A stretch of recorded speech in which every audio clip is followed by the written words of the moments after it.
মালিক ডাক দিয়া বলে, ওরে আমার প্রিয় বান্দা বান্দি, এই যে পা থেকে গলা পর্যন্ত মিকাইল, জিব্রাইল, আজরাইল, ইসরাফিল চারজনকে আমি বানাইয়া, চারজনকে ডাইকা চারজনের উপরে আমি আদেশ দিয়া দিয়েছি, ওরে মিকাইল, ইসরাফিল, আজরাইল, জিব্রাইল, তোমাদের চারজনকে লেখা বানাইয়া দিলাম। তোমরা মাথা, তোমরা গলা থেকে পা পর্যন্ত মানুষের একটা বডি বানাও। বডি বানাইতে যাইয়া যদি কোটি কোটি ফেরেশতাদের দরকার পড়ে, সমস্ত ফেরেশতাদেরকে তোমরা নিয়ে নাও। সমস্ত ফেরেশতাদেরকে নিয়া সমস্ত চারজন ফেরেশতা মূল হইয়া, চারজন ফেরেশতা লিডার হইয়া পাও বানাইছে, তারপরে হাঁটু বানাইছে, মাজা বানাইছে, বুক বানাইছে, দুইটা হাত বানাইছে, তারপরে গলা বানাইছে। বানানোর পরে রব্বে কারিমের সামনে দাঁড় করায় দিছে। ফেরেশতারা ডাক দিয়া বলে, মালিক, অপূর্ণাঙ্গ একটা বডি তোমার সামনে দাঁড় করায় দিছে, আর যেন কি মনে হয়, আর যেন কি মনে হয় অপূর্ণাঙ্গ লাগতেছে, অপূর্ণাঙ্গ লাগতেছে। এমনিতেই মালিক ডাক দিয়া বলে, ওরে জিব্রাইল, মিকাইল, ইসরাফিল, আজরাইল, তোমাদের প্রত্যেকের দুই হাতে কি অবশিষ্ট মাটিগুলো আছে? তাফসীর করার সময় নাই। চারজন ফেরেশতাই বলল, হ্যাঁ, পাও থেকে গলা পর্যন্ত বানাইতে যাইয়া যত মাটি দরকার সব ক্ষয় হয়েছে, অবশিষ্ট কিছু মাটি রয়েছে। আমার মালিক আর তোমার মালিক কুদরতি দুইটা হাত পিছাইয়া সমস্ত ফেরেশতাদেরকে ডাইকা দিয়া বলে, ওরে ফেরেশতারা, আমার কুদরতি হাতের মধ্যে অবশিষ্ট মাটিগুলা দিয়া দে। আমার মালিক বড় মায়া কইরা, বড় দয়া কইরা, বড় ভালোবাসা, কত সুন্দর কইরা এই যে চেহারা মুখখানা নিজের কুদরতি দুইটা হাতে বিছায়া বিছায়া বানাইছে। কেমনে নাফরমানি করো? ইন্নাল হামদালিল্লাহি নাহমাদুহু ওয়া নাস্তাঈনুহু ওয়া নাস্তাগফিরুহু ওয়া নু'মিনু বিহি ওয়া নাতাওয়াক্কালু আলাইহি ওয়া নাউযু বিল্লাহি মিন শুরুরি আনফুসিনা ওয়া মিন সাইয়্যাতি আমালিনা। من يهده الله فلا مضل له ومن يضلل فلا هادي له ونشهد أن لا إله إلا هو الحي القيوم لا سنة ولا نوم ونشهد أن سيدنا وسندنا وحبيبنا ومولانا محمدا عبد الله ورسوله أرسله بالحق بشيرا ونذيرا وداعيا إلى الله بإذنه وسراجا وقمرا منيرا. أما بعد فأعوذ بالله من الشيطان الرجيم. بسم الله الرحمن الرحيم. قل يا عبادي الذين أسرفوا على أنفسهم لا تقنطوا من رحمة الله إن الله يغفر الذنوب جميعا إنه هو الغفور الرحيم. وقال النبي صلى الله عليه وسلم لكل شيء ثقلا وثقالة قلوب ذكر الله لا إله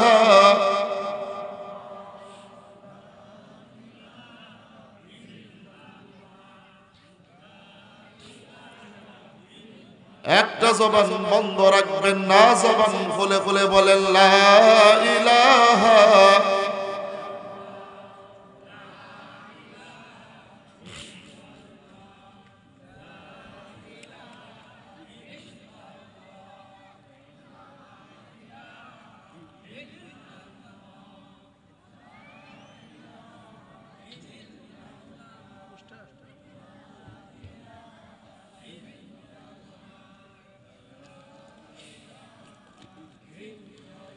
লা ইলাহা ইল্লাল্লাহু মুহাম্মাদুর রাসূলুল্লাহ সাল্লাল্লাহু আলাইহি ওয়াসাল্লাম।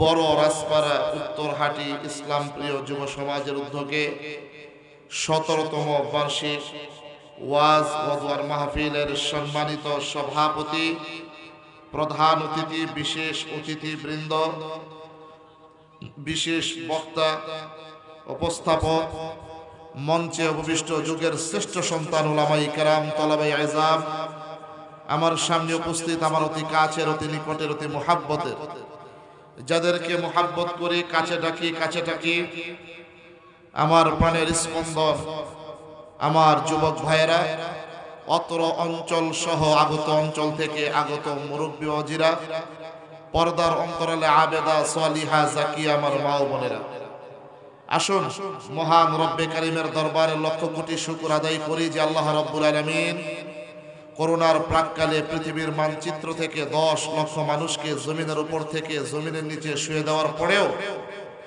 আজকের কোরআনের মজলিসে ওয়াজ ও দোয়ার মাহফিলে অত্র এলাকার হাজারো মানুষের কর্ণকুহরে দাওয়াত পৌঁছার পরেও মালিক আপনাকে আমাকে ভালোবেসে মোহাব্বত করে রাসূলুল্লাহ সাল্লাল্লাহু আলাইহি ওয়াসাল্লামের পবিত্র জবান মোবারকের ভাষায় জান্নাতের বাগিচায় আসার বসার তৌফিক দান করেছেন। এই জন্য সেই মহামনিবের দরবারে লক্ষ কোটি শুকর আদায় করছি, জবান খুলে বলছি আলহামদুলিল্লাহ। আর একটু জোরে বলেন আলহামদুলিল্লাহ। আজকে এখানে ওয়াজ ও দোয়ার মাহফিল হচ্ছে, এতে আপনারা খুশি না বেজার? কম না বেশি? যতক্ষণ পর্যন্ত আলোচনা চলবে থাকবেন না ভাগবেন? কারা কারা ভাগবেন দুইটা হাত তুলে দেখান। আপনিও যাবেন গা? বুঝছেন না? যতক্ষণ পর্যন্ত আলোচনা চলবে থাকবেন তো ইনশাল্লাহ। ওই গাজীপুরে বয়ান করতেছিলাম কয়দিন আগে, আপনারা তো মাশাআল্লাহ ত্রিপালের উপরে বসছেন। তো এখানে মানুষ প্রচন্ড ঠান্ডার মধ্যে ওনারা বসছে খেরের উপরে। খের চিনেন আপনারা? বাজান কথা বলেন, খের চিনেন?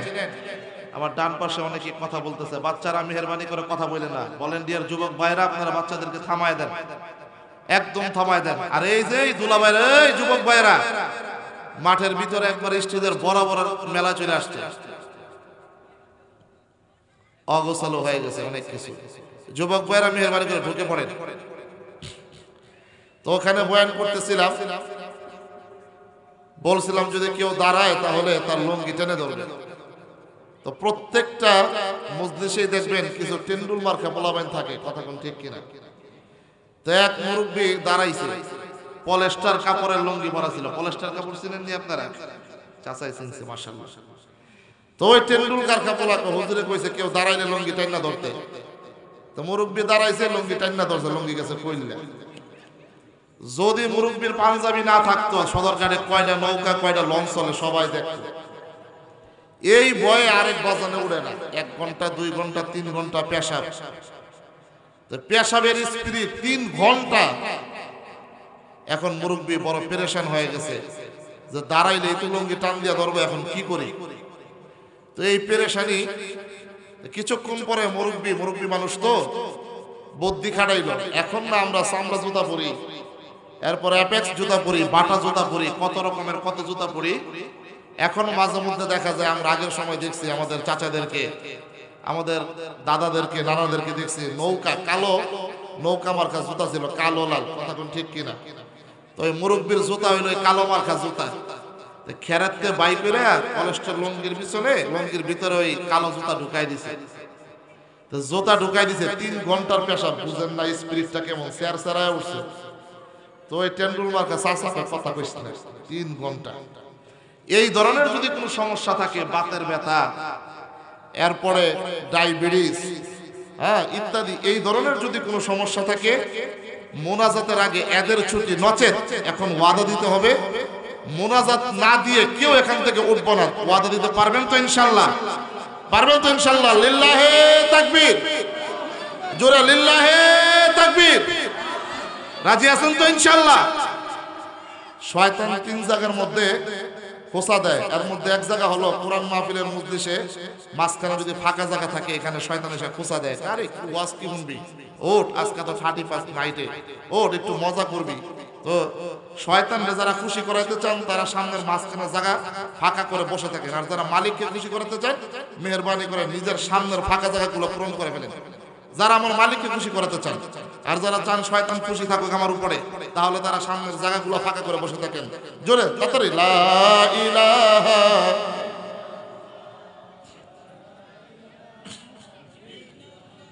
চালু চালু তাড়াতাড়ি, লা ইলাহা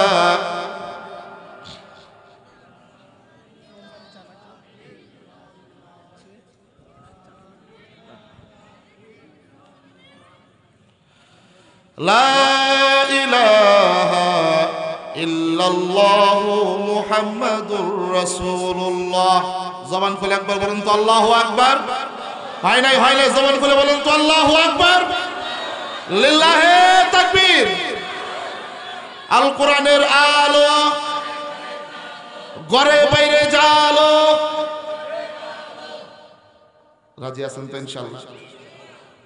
বড় ভালো লাগলো রাজপাড়া উত্তরহাটি ইসলাম প্রিয় যুব সমাজের এই উদ্যোগ দেখে। আজকে সারা বাংলাদেশে বেহায়াপনার নামে, অশ্লীলতার নামে, 31 নাইট, ইহুদি কালচারাদের অপসংস্কৃতির নামে যেইভাবে কনসার্ট, যেইভাবে বেহায়াপনা, নর্তকী নাচিয়ে সমাজকে কুলসিত করতেছে, আজকে উত্তরহাটি ইসলাম প্রিয় যুব সমাজের এই কোরআনের মজলিসের উদ্যোগ দেখে বড় আনন্দিত লাগলো। অদস্ত একটা কথাই মনে রাখতে হবে, এই 60 বছরের জিন্দিগিতে তুমিও চলে যাবে, আমিও চলে যাব, মাগার 60 বছরের জিন্দিগি চলে যাবে, 2024 সাল চলে গেছে, ইতিহাস সব কিছু চলে যাবে, সব কিছু মাটি চাপা হয়ে যাবে। আসমানের উপরে, আসমানের নিচে, জমিনের উপরে আপনি আমি যা কিছু করেছি, আমলনামায় যা কিছু উঠেছে সব কিছু একদিন বন্ধ হয়ে যাবে, কিন্তু আমলনামায় থেকে যাবে তোমার আমার জীবনের গুনাহ। কথা কোন ঠিক কিনা? এই গুনাহ নিয়ে যদি আপনি আমি কবরের মধ্যে চলে যাই, তাহলে অপরন্ত সময় জাহান্নামের আগুনে আপনাকে আমাকে পুড়তে হবে, জ্বলতে হবে। এই জন্য আজকে বড় রাজপাড়া উত্তরহাটি যুব সমাজদেরকে প্রত্যয় গ্রহণ করতে হবে।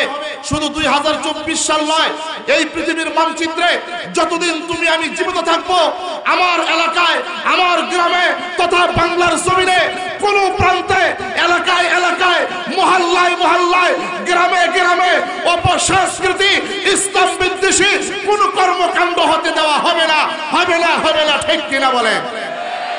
রাজি আছেন তো ইনশাআল্লাহ? আল্লাহ তাআলা কবুল করুন।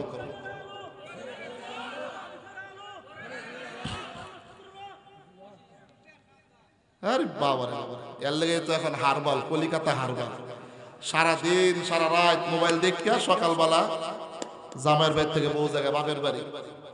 আমার চাচা ইসলামের স্পৃহায় একটা তাকবীর দিল, আর আপনারা কোনো খবর নাই। অচিত্ত ছিল ওমরের মতো একজন যুবক দাঁড়ায় যায় সেই কাবার চত্বরে, রাসূলকে সাক্ষী রেখে, আল্লাহকে সাক্ষী রেখে এক চত্বরে দাঁড়িয়ে আল্লাহু আকবারের রিসালাতের তাকবীর দিয়েছিলেন। সেখান থেকে যোহরের নামাজ প্রকাশ্য দিবালোকে পড়া হয়েছে। দরকার তো ছিল এই শত শত মানুষের মধ্য থেকে একজন ইমাম দীপ্ত কণ্ঠে নারে তাকবীর দিয়ে বাংলা জমিনে যত নাস্তিক আর মুরতাদ আছে তাদের কলিজাকে আগুন ধরিয়ে দেওয়া, এটা উচিত ছিল। অথচ সমস্ত যুবকেরা এখন কোথায় গেছে? কথা কোন ঠিক কিনা? এই যুবকের আজকে কোথায় গেছে দেখেই বাংলার জমিনে আনাচে কানাচে মাঝে মধ্যে এই সমস্ত নাস্তিক আর মুরতাদ আমার নবীর বিরুদ্ধে কথা বলতে সাহস পায়, কোরআনের বিরুদ্ধে কথা বলতে সাহস পায়, আজকের ইসলামী মহাসম্মেলন থেকে ওয়াদাবদ্ধ হতে হবে, হুজুর আমাকে গালি দিলে আমি মাইনাস করে দিব, আমার বাবা মাকে গালি দিলে আমি মাইনাস করে দিব, আত্মীয় স্বজনকে গালি দিলে আপোস করে দিব, প্রাণের চাইতে থেকে বেশি মহব্বত করি, ভালোবেসি। রাসূলুল্লাহ সাল্লাল্লাহু আলাইহি ওয়াসাল্লামের বিরুদ্ধে কোন নাস্তিক আর মুরতাদ যদি জবান খুলে, এই তো তার জবানের জিহ্বাকে মাটির নিচে পুঁতে ফেলতে কারা কারা চেয়েছো, দুই হাত তুলে দেখিয়ে দাও।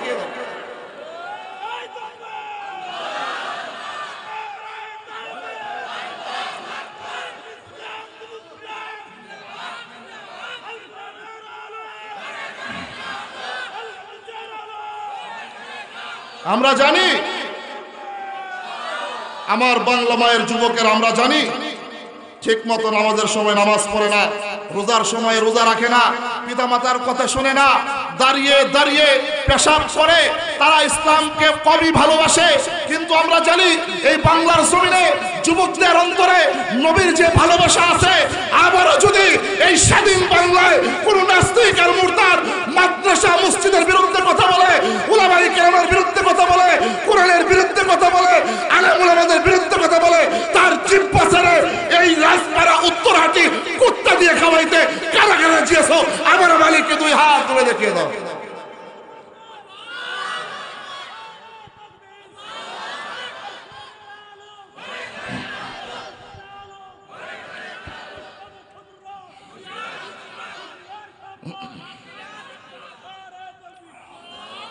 রাজি আছেন না ইনশাল্লাহ? রাজি আছেন তো ইনশাল্লাহ? অল্প সময় আলোচনা করব, কেউ ওঠা বসা করবেন না। সবাই রাজি আছেন তো ইনশাল্লাহ? একজন ওঠা বসা করবেন না। অল্প সময় আয়াতকে সামনে রেখে দুই চারটি কথা বলে এখান থেকে বিদায় নিব। মা তৌফিক ইল্লা বিল্লাহ। আমি ভূমিকা লম্বা না করে ডাইরেক্ট চলে যাচ্ছি, কারণ মাইকের অবস্থা খুব খারাপ। আমাদের প্রতিনিয়ত কথা বলতে হয়, যাদের প্রতিনিয়ত কথা বলতে হয়, মাইক যদি খারাপ থাকে আলোচনাও সুন্দর হয় না এবং বরং কষ্ট হয়। ওলামায়ে কেরামের আদেশে নির্দেশে, দাওয়াতি সোহেবে দাওয়াতের আদেশে যেহেতু বসেই গেছি, অত্যন্ত সংক্ষিপ্ত সময় আলোচনা করবো ইনশাল্লাহ। ওমা তৌফিক ইল্লা বিল্লাহ। আল্লাহ তাআলা আমাদের সকলকে, যারা বলবে যারা শুনবে, সকলকে ইখলাসের সাথে আমলের নিয়তে শোনার তৌফিক দান করেন। চিৎকার মেরে বলেন আমিন। আল্লাহ রাব্বুল আলামিন বলেন, ইয়া আইয়ুহাল্লাযীনা আমানু, হে ঈমানদারগণ, ইত্তাকুল্লাহ, আল্লাহকে ভয় করো। কাকে ভয় করার কথা বলছে? জবান খুলে বলেন। মুফাসসিরিনে কেরাম বলেন ইত্তাকুল্লাহ, আল্লাহকে ভয় করার তাফসীর ইবনে কাসিরের ৩য় খণ্ডে আল্লামা কাজী সানাউল্লাহ পানিপতি রহমতুল্লাহি আলাইহি ১৩৬ নম্বর পৃষ্ঠা থেকে ১৪৩ নম্বর পৃষ্ঠা পর্যন্ত ইত্তাকুল্লাহর তাফসীর করতে গিয়ে ১৪টা অর্থ এনেছেন। সর্বপ্রথম অর্থ ইত্তাকুল্লাহ, আল্লাহকে ভয় করার অর্থ হলো তারাক্তু মাআসিয়া অথবা তারাকাতিল মুনকারাত।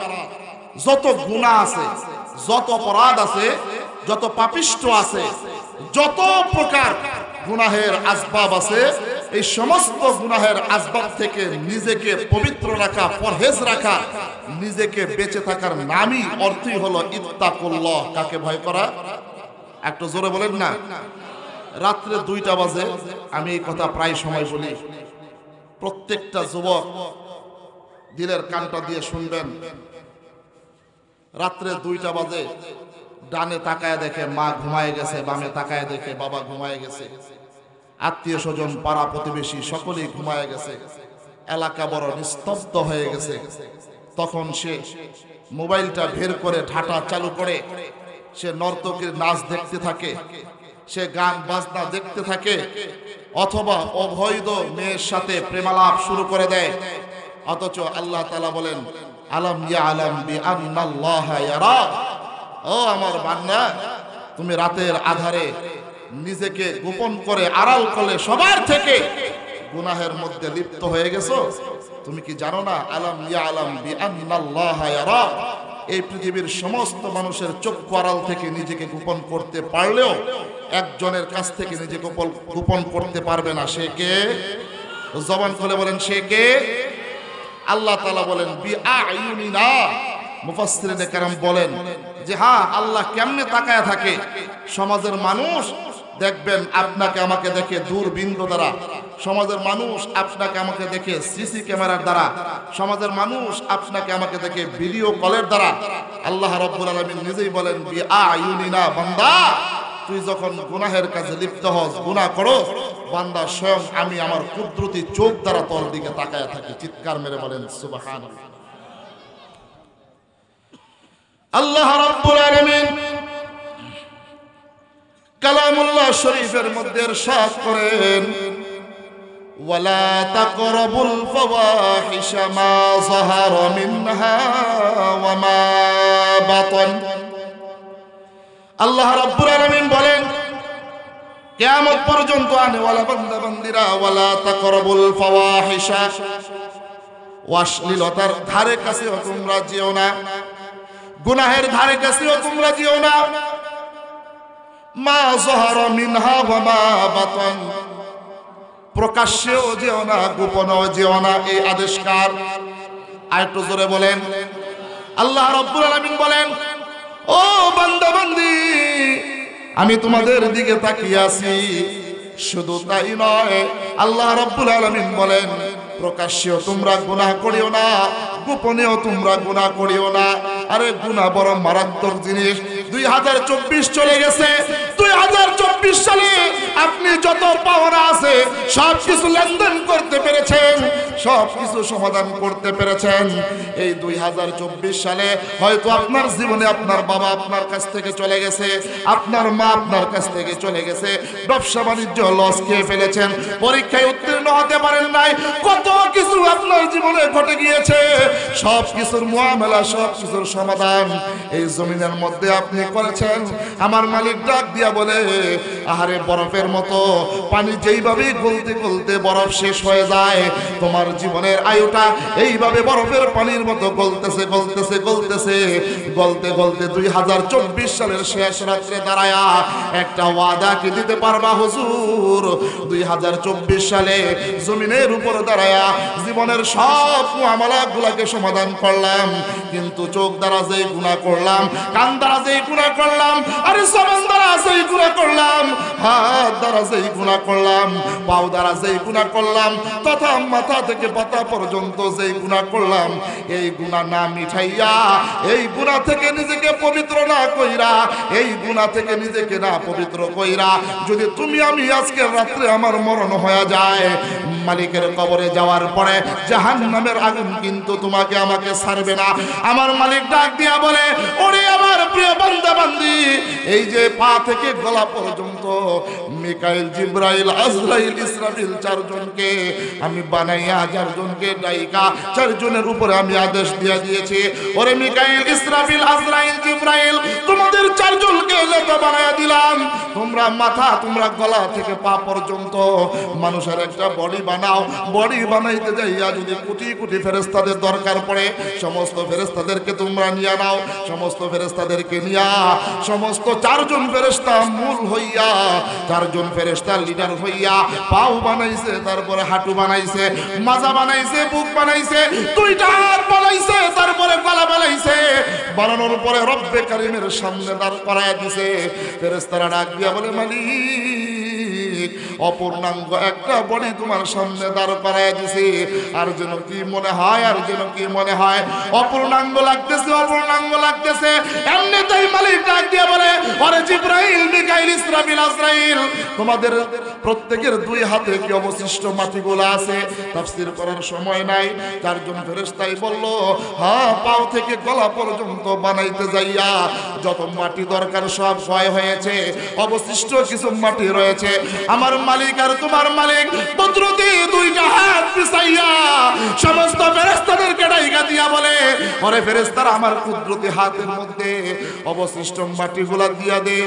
আমার মালিক বড় মায়া কইরা, বড় দয়া কইরা, বড় ভালোবাসা, কত সুন্দর কইরা এই যে চেহারা মুখখানা নিজের কুদরতি দুইটা হাতে বিছায়া বিছায়া বানাইছে।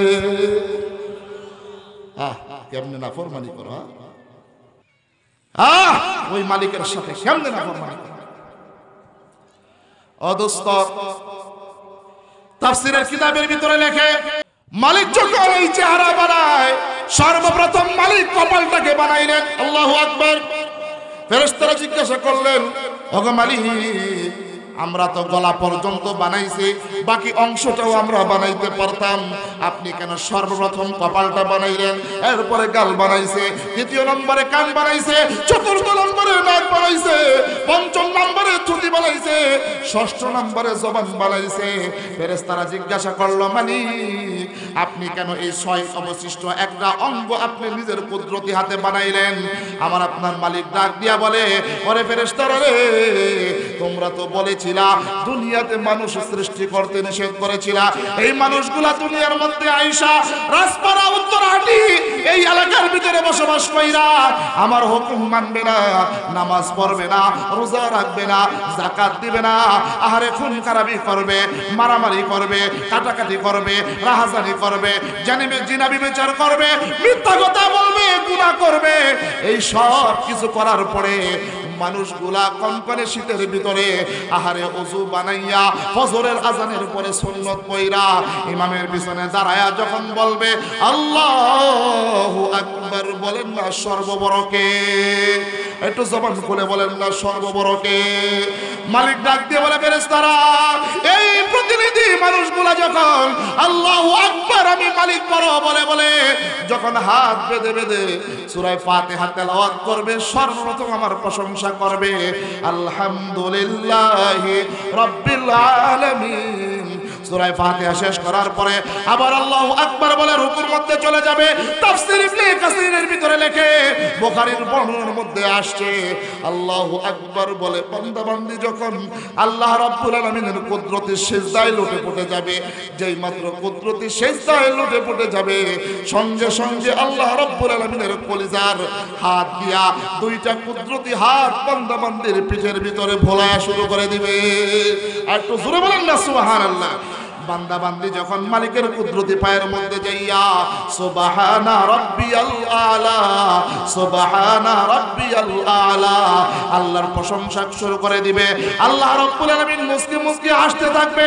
ফেরেশতাদেরকে ডাক দিয়া বলবে, আরে ফেরেশতারা 2024 সালের 31 নাইটে বেহায়াপনা অশ্লীলতাকে বেঁধে রেখে আহারে বড় রাজপাড়া উত্তরহাটি ইসলাম প্রিয় যুব সমাজ কি করতেছে? ফেরেশতারা ডাক দিয়া বলবে, আমরা ভুল তথ্য দিয়েছিলাম, রাত্রে 10:30 বাজে পূর্বহাটি যুব সমাজ তোমার কোরআনের মেলা জমাইছে, তোমার হাদিসের মেলা জমাইছে। আহারে এইভাবে বলে তোমাদের আমার বর্ণনা যখন মালিকের দরবারে করা শুরু করবে, আর ওইখানে মালিকের কুদরতি পায়ে সিজদায় পড়ে মানুষ যখন সুবহানা রাব্বিয়াল আলা বলে বলে মালিকের প্রশংসা করা শুরু করবে, বুখারীর বর্ণনার মধ্যে আসছে মালিক মুস্কি মুস্কি হাসতে থাকবে আর আদর করে পিঠের ভিতরে হাত বোলাইতে থাকবে, বলবে বান্দা আমি খুশি হয়ে গেছি, এবার উঠে দাঁড়া, এবার উঠে দাঁড়া। ও দোস্ত, বান্দা বান্দি যখন 2 রাকাত শেষ করার পরে 4 রাকাত শেষ করার পরে যখন বৈঠকে বৈশা সর্বপ্রথম শুরু করবে আত্তাহিয়াতু লিল্লাহি ওয়াস সালাওয়াতু ওয়াত তাইয়্যিবাত। আমার মালিক কুদরতি কলিজার সামনে বান্দা বান্দিকে সামনে আইনা কিতাবের ভিতরে লেখে একটা কপালের ভিতরে চুম্বু দিয়া বলে, ওরে বান্দা কত দয়া কইরা কত মায়া কইরা তোরে আমি বানাইছি, ও বান্দা নামাজের মধ্যে আমার প্রশংসা, তারাই আমার প্রশংসা, রুকুতে আমার প্রশংসা, সিজদার মধ্যে আমার প্রশংসা, আরে বান্দা বৈঠকে আমার প্রশংসা। আর কিছু বলতে চাও? এরপরেই দেখবেন বান্দা বান্দি শুরু করে দেয় আত্তাহিয়াতু লিল্লাহ শেষ করার পরে এরপরে দেখবেন বান্দা বান্দি শুরু করে দেয় আল্লাহুম্মা সাল্লি আলা মুহাম্মদ ওয়া আলা আলি মুহাম্মদ কামা সাল্লাইতা। ওরে দোস্ত, কিতাবের ভিতরে লেখে আমার মালিক আপনার মালিক এত খুশি হয়ে যায়, এত খুশি হয়ে যায়, নামাজরত বান্দা বান্দিকে কুদরতি কলিজার ভিতরে নিয়ে এমন একটা চাপ মারে, ডাক দিয়া বলে বান্দা বান্দি এতক্ষণ পর্যন্ত আমার প্রশংসা করেছ, এমন একজনের প্রশংসাই মুহূর্তে করেছ, আরে যাকে না বানাইলে আসমান জমিন লৌহ কলম আরশে আজিম জান্নাত জাহান্নাম কোনো কিছুই বানাইতাম না, যার জন্য আমি মালিক নিজেই পাগল পারা, যার নাম দিয়েছি হাবিবুল্লাহ। চিৎকার মেরে বলেন আল্লাহু আকবার। আরেকটু জোরে বলেন না আল্লাহু আকবার। এমনি এমনিতেই যখন বান্দা বান্দি তাশাহুদ পড়ার পরে দুরূদ শরীফ শেষ করার পরে আমার মালিক ডাক দিয়ে বলে, বান্দা আর কিছু বলতে চাও কি, আর কিছু বলতে চাও? এমনিতেই বান্দা বান্দি সুযোগ পেয়ে গেছে। আল্লাহর প্রশংসার পরে, রাসূলের প্রশংসার পরে আমার মালিকের কুদরতি কলিজা ঠান্ডা হয়ে যায়। এমনিতেই দেখবেন নামাজরত বান্দা বান্দি শুরু করে দেয়, আল্লাহুম্মা ইন্নী যালামতু নাফসি, আল্লাহুম্মা ইন্নী যালামতু নাফসি যুলমান কাসীরা। আয় আল্লাহ, আয় আল্লাহ, নফসে আম্মারার ধোঁকায় পয়রা, শয়তানের কুমন্ত্রণায় পয়রা, আয় আল্লাহ, মাথা থেকে পাতা পর্যন্ত এমন কোনো অঙ্গ নাই যে অঙ্গ দ্বারা কোনো অপরাধ করি নাই, এমন কোনো অঙ্গ নাই যে অঙ্গ দ্বারা গুনাহ করি নাই। গুনাহ করতে করতে করতে করতে 60 বছর জিন্দেগি বরবাদ করে দিলাম। এমনিতেই যখন শুরু করে দিবে, আল্লাহুম্মা ইন্নী যালামতু নাফসি যুলমান কাসীরা, আয় আল্লাহ, নিজের নফসের উপরে জুলুম করেছে। আয় আল্লাহ, তোমার নাম তো সাত্তার, তুমি তো গুনাহ গোপনকারী। গুনাহ যদি প্রকাশ করে দিতা, আমার কলিজার টুকরা সন্তান আমাকে বাবা বলে পরিচয় দিত না, আমাকে বাবা বলে ডাক দিত না, আমার প্রাণের স্ত্রী আমাকে স্বামী বলে পরিচয় দিত না, আমার মা বাবা আমাকে সন্তান বলে পরিচয় দিত না। তোমার নাম সাত্তার, তুমি যেইভাবে আমার গুনাহগুলো গোপন করে রেখেছো, এমনিতেই যখন বলা বলি শুরু করে দিবে, ফাগফিরলি মাগফিরাতাম মিন ইনদিকা ওয়ারহামনি ওয়ারহামনি ওয়ারহামনি ইন্নাকা আনতাল গফুরুর রহিম।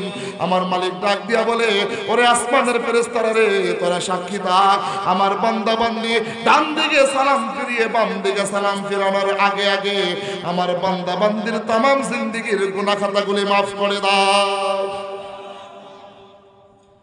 যে নামাজের মাধ্যমে বান্দার গুনাহ খাতাগুলি maaf হয়ে যায়, আজকে 2024 সালের শেষ রজনীতে আমরা কি সকলে ওয়াদাবদ্ধ হব, হুজুর এই জীবনে যা করেছি আজকে তওবা করে এই পৃথিবীতে যতদিন জীবিত থাকব, যেখানেই থাকব, নামাজের ওয়াক্তটা চলে আসলে নামাজ ওয়াক্ত মতো পড়তে রাজি আছি তো ইনশাআল্লাহ? রাজি আছি তো ইনশাআল্লাহ? আয় আল্লাহ, তুমি তোমার গোলামদেরকে 5 ওয়াক্ত নামাজ যথাযথভাবে পৃথিবীর যেখানেই থাকো 5 ওয়াক্ত নামাজ জামাতের সাথে আদায় করার তৌফিক দান করেন। আর একটু জোরে বলেন আমিন। এই জন্য দোস্ত, নিজের গুনাহ খাতা আমাদের মিটাইতে হবে। গুনাহ করতে করতে কলব একবারে কালো হয়ে গেছে। এই কলব কালো হয়ে যাওয়ার কারণে চোখের পানি শুকায় গেছে। চোখের সামনে মা চলে যায়, বাবা চলে যায়, কিন্তু চোখ দিয়ে পানি বের হয় না। কত ঘটনা ঘটে, কত কিছু হয়ে যায়, কিন্তু চোখ দিয়ে পানি বের হয় না। এর কারণ একটাই, গুনাহ করতে করতে করতে কলব কালো হয়ে গেছে। ও মুরব্বি, কিসের আশায়, কিসের নেশায় এখনো বসে আছেন?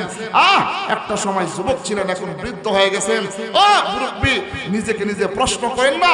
চামড়াটা গুছায় গেছে, দাড়িগুলা সাদা হয়ে গেছে, চোখের দৃষ্টি শক্তি দুর্বল হয়ে গেছে, কানের শ্রবণ শক্তি দুর্বল হয়ে গেছে, বিভিন্ন রোগে সুগে আক্রান্ত হয়ে গেছেন। এখন তো শুধুমাত্র কবরে যাওয়ার পালা। বলবেন ছেলেদেরকে মানুষ করেছি, মেয়েদেরকে এস্টাবলিশ করেছি, বড় বড় করে বিবাহ দিয়েছি। ও মুরব্বি, যদি বলি জীবনে কি করেছেন, বুকের মধ্যে থাপ্পড় দিয়ে বলবেন যে এই বড় রাজপাড়া উত্তরহাটি যুব সমাজ এই এলাকার ভিতরে 60 বছরের জীবন পাইয়া 3 ছেলেকে ইউরোপ আমেরিকায় পাঠাইয়া কত সুন্দর বাড়ি গাড়ি গাড়ি কইরা সব কিছু গুছাইয়া এখন শুধু ভোগ করার পালা। এমনিতেই আজরাইল আইসা বলবে, চাচা সময় হয়ে গেছে, চলেন। ও দোস্ত, কিসের আশায়, কিসের বিষয় এই দুনিয়ায় পড়ে আছেন? আমার মালিক ডাক দিয়া বলেন, যারা গুনাহ করতে করতে করতে করতে 60 বছরের জিন্দেগি শেষ করে দিয়েছে, এরা শুধুমাত্র একমাত্র কেবলমাত্র তওবা করে অনুতপ্ত হয়ে আমি মালিকের দরবারে চলে আসবে। ও দোস্ত, আমার মালিক ডাক দিয়া বলে, গুনাহ করতে 60 বছর লাগে, গুনাহ করতে 40 বছর লাগে, আমি মালিক তওবার মাধ্যমে এক মুহূর্তে 60 বছরের গুনাহগুলি maaf করে। রাজি আছেন না তওবা করতে? রাজি আছেন তো ইনশাআল্লাহ? আল্লাহ রাসূল বলেন, যারা গুনাহ করবে দুনিয়াতে তাদের 4টা শাস্তি। কয়টা শাস্তি? কথা বলেন। কিছু ওয়াজ বাড়িতে নিয়ে যায়, রাইতে 12টা বাজে বাড়িতে যাইবেন তো বিবি সবজি গাইব, কিরে মুরব্বি মিয়া কই থেকে আইছেন? জানেন না, রাজপাড়া উত্তরহাটি যুব সমাজের মাহফিল ছিল, ওখান থেকে আইছি। এত দেরি যে হুজুররা আইছিল, কোরআন হাদিস থেকে আলোচনা করছে, এগুলা শুনছিলাম, বড় ভালো লাগছে। তো বড় ভালো লাগছে, বুড়া কি শুনছো? কয় হ্যাঁ হ্যাঁ। আরে হ্যাঁ হ্যাঁ কি তোমরা কি শুনছেন? কয় হ্যাঁ হ্যাঁ হ্যাঁ। যে কি শুনছে কোনো খবরে নাই, এরকম হ্যাঁ হ্যাঁ মার্কা যদি সারা জীবন ওয়াজ শুনে নিজের জীবনের কোনো ফায়দা হবে? কথা বলেন, কোনো ফায়দা হবে? আজকে ওয়াজ বাড়িতে নিয়ে নিজের জীবনে ফিট করে নিজের জিন্দেগিকে পরিবর্তন করতে পারলেই আপনার আমার আশা বসা এই ওয়াজ মাহফিল সবকিছু সার্থক হয়ে যাবে। রাসূল বলেন যারা গুনাহ করে দুনিয়াতে তাদের চারটা শাস্তি। কয়টা? কথা বলেন। আর গুনাহ থেকে বিরত হওয়ার জন্য, নিজেকে পবিত্র করার জন্য যারা তওবা করে, রাসূল বলেন দুনিয়াতে তাদের চারটা পুরস্কার। গুনাহ যারা করে চারটা শাস্তি, যারা গুনাহ থেকে নিজেকে পবিত্র করে তওবার মাধ্যমে তাদের চারটা পুরস্কার। কয়টা? এক নম্বর শাস্তি, যারা গুনাহ করে আসওয়াতুল ওয়াজহা, তাদের চেহারা কালো হয়ে যায়। দেখবেন নামাজি ব্যক্তি যারা আর বেনামাজি ব্যক্তি যারা, এলাকার নেতা মেতা খেতা যারা, এরা দেখবেন যে খালি ফ্রেশ ওয়াশের পরে ফ্রেশ ওয়াশ, এটা সেলফি তুলবো ফ্রেশ ওয়াশ, অমুকখানে যাইবো ফ্রেশ ওয়াশ, এরপর অমুকখানে যাইবো মডেলিং। কত মডেলিং কইরো এই সামরারে সুন্দর বানাইতে পারে না। আর যারা নামাজ পড়ে দেখবেন কত সুন্দর 5 ওয়াক্ত নামাজের পরে 5 বার ওযু বানাইয়া মালিকের কুদরতি পায়ে সিজদা দেওয়ার পরে যখন লোকটার চেহারার ভিতরে তাকাইবেন, চেহারার মধ্যে অটোমেটিক একটা শান্তি প্রকৃত হাসি মুখোজ্জ্বল ফুটে ওঠে। ঠিক কিনা বলেন? 2 নম্বর রাসূল বলেন যারা গুনাহের কাজ করে তাদের কলবটা কলবটা কালো হয়ে যায়, কলবটা একবারে বিশ্রী হয়ে যায়, ভালো কথা মনে পড়ে না, ওয়াজ মাহফিল হইতেছে শুনতে মনে চায় না, বাহিরে দাঁড়ায় গল্প গুজব করতেছে ঘন্টার পরে ঘন্টা, বিস্কুট খায়, চা খায়, এরপরে বাদাম খায়। মনে করবেন দোস্ত, মনে করবেন এরা গুনাহ করতে করতে কলব কালো হয়ে গেছে। ওয়াজ মাহফিল ভালো লাগে না, কুরআনের কথা ভালো লাগে না, ইসলামের কথা ভালো লাগে না, দ্বীনের কথা ভালো লাগে না। ও দোস্ত আসো, ফাফিরু ইলাল্লাহ। আমার মালিক বলে আসো বান্দা আসো, আমি তাকায় আছি, আমার কুদরতি হাত ধরে তোমাদেরকে বানাইছি মালিক, বান্দা আসো আসো। এই জন্য মেহেরবানি করে বলবো যারা এখনো দাঁড়িয়ে আছেন, ও দোস্ত মেহেরবানি করে ঢুকে পড়েন, আর অল্প সময় বয়ান হবে, এরপরে শেষ করে দিব।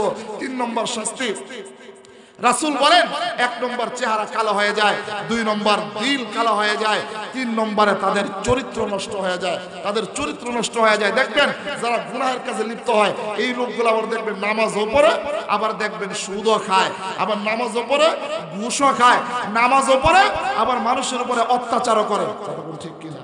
আছে না এই সমাজে? আপনার সমাজে না, আমার জিন্দিদার কথা কইতেছি। শুক্রবার দিন একবারে আপনার সুতি জামা মার দিয়া ইস্তারি কইরা, কত সুন্দর কইরা সৌদি আরব থেকে পোলাই লয়ে হয়েছে, উমরা করতে গেছিল, সুন্দর কাজল দিয়া, এরপরে পাগড়ি লাগায়া, মুসে তাও দিয়া, জুব্বা লাগায়া, যে ইমাম সাহেবের সামনে, খতিব সাহেবের সামনে, একবার সবার সামনে আসসালামু আলাইকুম কইয়া বসে। দেখবেন এই লোকটা সবার আগে আছে, সবার পরে যায়, সকলে সালাম দিয়ে মহব্বত করে, তলে তলে এই হিসাবে আবার টাকা দিয়া টাকার ব্যবসা করে। আছে নি? সাসাইদি কথা কয় না, আছে? টাকা দিয়া টাকার ব্যবসা করে, বুঝেননি? সুদি কারবারি করে। এই আল্লাহ রাসূল বলেন যারা গুনাহের কাজ করে এদের চরিত্র নষ্ট হয়ে যায়। 4 নম্বরে আল্লাহ রাসূল বলেন ওয়ামান আ'রাদা আন যিকরি ফাইন্না লাহু মাঈশাতান দনকা। আল্লাহ রাব্বুল আলামিন তাদের রিজিককে সংকীর্ণ করে দেয় যারা গুনাহের কাজ করে। দেখবেন বাড়ির ভিতরে চাকরে কত সুন্দর ঠেল্লা খাইতেছে, ড্রাইভারও ঠেল্লা খাইতেছে, দারোয়ানও ঠেল্লা খাইতেছে, কিন্তু সাবের জন্য ডাক্তারে কইছে একটা রুটি আর লাউ বাজি ছাড়া আর কোনো কিছু খাওয়া চলবে? আসেনি? হ্যাঁ, এই জন্য গুনাহ ছেড়ে দিতে হবে। আর রাসূল বলেন যারা তওবা করবে তাদের 4টা পুরস্কার দুনিয়াতে। কয়টা? কথা বলেন। 1 নম্বর পুরস্কার আল্লাহ রাসূল বলেন আত-তাইবু হাবিবুল্লাহ। একটু জোরে বলেন না সুবহানাল্লাহ। আল্লাহ রাসূল বলেন দুনিয়াতে যারা তওবা করবে 1 নম্বর পুরস্কার আত-তাইবু হাবিবুল্লাহ। সাদিক অর্থ হলো বন্ধু, খলিল অর্থ হলো বন্ধু, হাবিব অর্থ হলো বন্ধু। আমার মালিক ডাক দিয়া বলে সাদিক আর খলিল হলো এমন বন্ধু যারা আমি মালিককে পাইতে চায়, আর হাবিব হলো এমন বন্ধু, ও দুনিয়ার মানুষ, হাবিব হলো এমন বন্ধু যারা আমি মালিক, আমি আল্লাহ তাদেরকে পাইতে চাই। চিৎকার মেরে বলেন সুবহানাল্লাহ। আল্লাহ রাব্বুল আলামিন বলেন যারা তওবা করবে 1 নম্বর পুরস্কার হলো আত-তাইবু হাবিবুল্লাহ, আমি মালিকের একনিষ্ঠ বন্ধু হয়ে যাবে। 2 নম্বর পুরস্কার আমার মালিক ডাক দিয়া বলেন আত-তাইবু মিনাজ যামবি কামাল্লা যামবালা।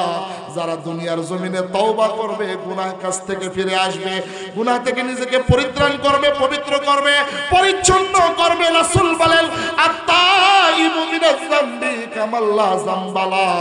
মায়ের গর্ভ থেকে এই মাত্র ভূমিষ্ঠ হইল যে সন্তান, ওই সন্তানের আমলনামা যেমন পরিষ্কার পরিচ্ছন্ন, যারা তওবা করবে তাদের আমলনামাও আমি মালিক পরিষ্কার করে দিব। 3 নম্বরে আমার মালিক ডাক দিয়া বলেন, যারা তওবা করবে, ইন্না ইবাদি লাইসা লাকা আলাইহিম সুলতান। প্রত্যেক মানুষের পিছনে একটা করে ইবলিস লাগানো আছে। মালিকের দরবারে চ্যালেঞ্জ করেছিল, ওরে মালিক, তোমার বান্দা বান্দিরা নামাজ পড়বে, পড়তে দিব না, রোজা রাখবে, রাখতে দিব না, যাকাত দিবে, দিতে দিব না, কোরআন মাহফিলে আসবে, আসতে দিব না, কোরআন পড়বে, পড়তে দিব না, পর্দা করবে, করতে দিব না। আমার মালিক ডাক দিয়ে বলে, যদি আমার ওই সমস্ত বান্দা বান্দি তওবা করে, ইন্না ইবাদি লাইসা লাকা আলাইহিম সুলতান, আমি মালিক আমার তওবাকারী বান্দা বান্দিদেরকে নিজের হাতে কুদরতি হাতে হেফাজত করব।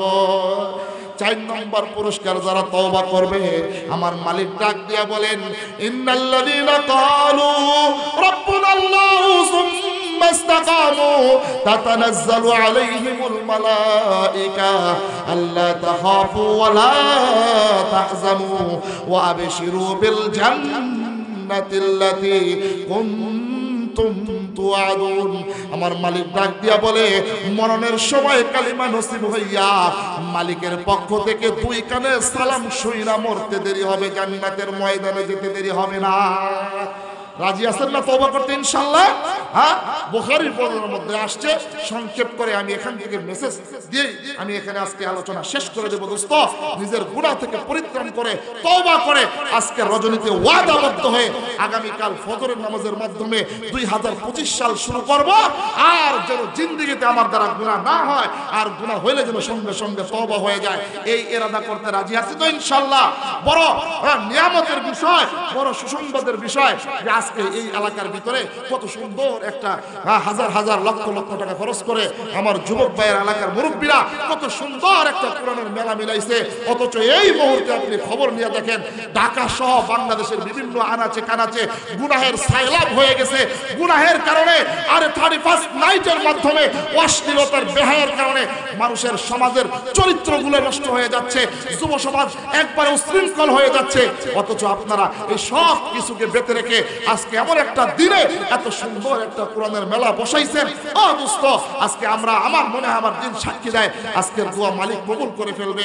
এই জন্য দোস্ত, আজকের দিনে নয়, যতদিন জীবিত থাকবেন 31 নাইট, এরপরে এর এই সহ যতগুলা অপসাংস্কৃতিক দিবস আছে সমস্ত দিবস থেকে নিজেও হেফাজত থাকবো, নিজের সমাজকে হেফাজত রাখবো, নিজের ঘরের সন্তানদেরকে হেফাজত রাখবো। রাজি আছি তো ইনশাআল্লাহ?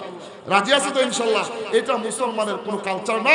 মুসলমান এটার সাথে কখনোই সম্পৃক্ত থাকতে পারে। পারস্য একটা রাষ্ট্র আছে, এই পারস্য রাষ্ট্রে অগ্নি পূজক আছে। অগ্নি পূজক যারা আগুনের পূজা করে, এরা এই 31শে ডিসেম্বর আসলে পরে রাত্রে জানুস নামে একটা দেবতা আছে, 2 মাথাওয়ালা দেবতা। এই জানুস দেবতার সামনে যাইয়া পারস্যের অগ্নিকাণ্ড যারা অগ্নি পূজা করে, এরা সকলেই এই রাত্রে সমবেত হইয়া বিভিন্ন আইটেমের ফল ফলাদি ওই জানুস নামে যে মূর্তি আছে, দেবতা আছে 2 মাথাওয়ালা, আপনারা ইউটিউব ইন্টারনেট সার্চ দিলেই দেখবেন। ওই জানুস মূর্তির সামনে, দেবতার সামনে বিভিন্ন আইটেমের ফল রাইখা তারা তার কাছে মাফ চায়, বলে, ও দেবতা, ও জানুস দেবতা, পিছনে যত অন্যায় করেছি তুমি আমাদেরকে ক্ষমা করে দাও, আর তোমার জন্য পিছনে যত ভালাই হয়েছে তোমার জন্যই সামনেও যেন আমাদের ভালাই হয়। চিৎকার মেরে বলেন নাউজুবিল্লাহ। তাহলে শিরক করলো কার সাথে? জবান খুলে বলেন, মূর্তিকে। মূর্তির বাবারও কি ক্ষমতা আছে ভালো মানুষের খারাপ ভালোর অধিকার করতে? কথা বলেন। তাহলে এই যে শিরক করলে, শিরকের সাথে মুসলমানের কোনো সম্পৃক্ততা আছে? ইসলামের কোনো সম্পর্ক আছে? এরপরে যখন এটা কিছু বছর করার পরে খ্রিস্টানরা দেখলো, বাহ কত সুন্দর, তারা করতে হইল জানুস দেবতার পূজা। এরপরে খ্রিস্টানরা দেখলো, বাহ এই উদযাপনটা তো বড় সুন্দর লাগে। এখন তারপরে কি করলো খ্রিস্টানরা? এই ইহুদির কাছ থেকে, আপনার অগ্নি পূজকদের কাছ থেকে এই দিবসটাকে নিয়ে তারা নতুন মডেলে, নতুন আঙ্গিকায় নাম দিয়েছে নাইরুজ। কি নাম দিয়েছে? নাইরুজ। নাই অর্থ হইল নিউ, রোজ অর্থ হইল দিন, নিউ দিন নামে, হ্যাপি নিউ ইয়ার নামে একটা দিবস তারা পালন করছে। এটা পৃথিবীর সমস্ত জায়গায় ছড়াই দিছে। দিতে দিতে দিতে আমাদের বাংলাদেশের কথাই কই, এই যে বাংলাদেশে 31শে December 31st night happy new year নামে বাংলাদেশের যুবকেরা, বাংলাদেশের মানুষেরা যেই লক্ষ লক্ষ টাকা খরচ করে, কুরবানির ঈদেও তো আমাদের একটা কি থাকে, টাকা জমানো থাকে, রোজার ঈদেও একটা টাকা জমানো থাকে, 20-30 হাজার টাকা খরচ করে নিজেও সুন্দর পোশাক ক্রয় করি, ছেলে মেয়েদেরকেও ক্রয় করে দেই, বাপ মাকেও ক্রয় করে দেই। এরপরে কুরবানির ঈদ আসলে এরপরে আমাদের বাজেট অনুযায়ী একটা পশু ক্রয় করি।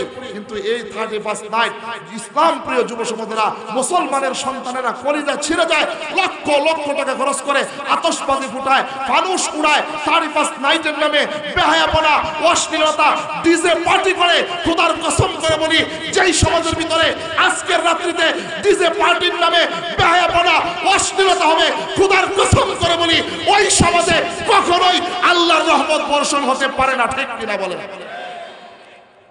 আল্লাহ তাআলা আমাদেরকে হেফাজত করেন। আর একটু জবান খুলে বলেন আমিন। রাসূল ফজরের নামাজ আদায় করলেন।